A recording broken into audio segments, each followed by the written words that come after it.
Good to have you with us with the latest edition of Reflections in Running here at Easy Odds. We talked about the Dante Stakes in the last edition, so let's go back to brass tacks. And I think the way of making money in horse racing is to identify horses in ordinary races below graded and classic level, which I've dealt with, by the way. On the website there is an updated Derby preview, and as of today, which is Wednesday, there's a brand new Oaks preview that has gone up as well. I want to highlight 3 horses you might want to put into your notebook. Let's start off at Thirsk on Saturday, a race won by Ginger Jack, a 1 mile handicap, and a horse I think can win a nice handicap over 7 furlongs or a mile this season. He's called Eutropius.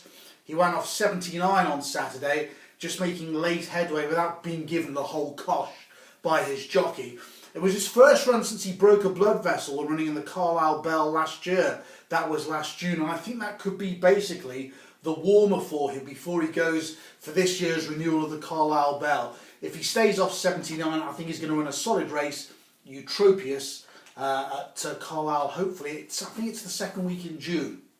Now, you might remember a horse who's been running in all the big 7 furlong handicaps in the past 2 years called Loving Spirit.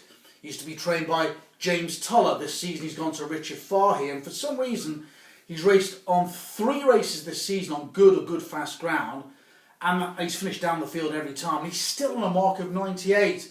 He is entered on Saturday.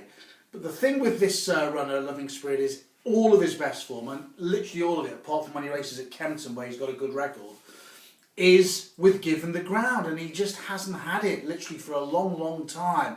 And he's a horse I suspect that I'm hoping the handicap will drop to something like 96 or 95, and if he gets a little bit of given the ground, I think he's going to be a major player. So don't give up on Loving Spirit now with Richard Fahey, but ground is essential to him. And the final horse I want to highlight for you is arguably the pick of the 3. Let's go back to York last week, and the final race on the Thursday was a 2 mile handicap, and it was a very moderately run race. So those that raced at the top of the pack had a distinct advantage of those coming in behind.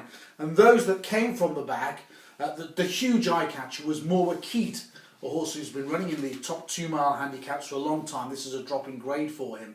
You might remember, I think he started at 14 to 1 for last year's Chester Cup. But he's dropped in the weights from 94 to 86.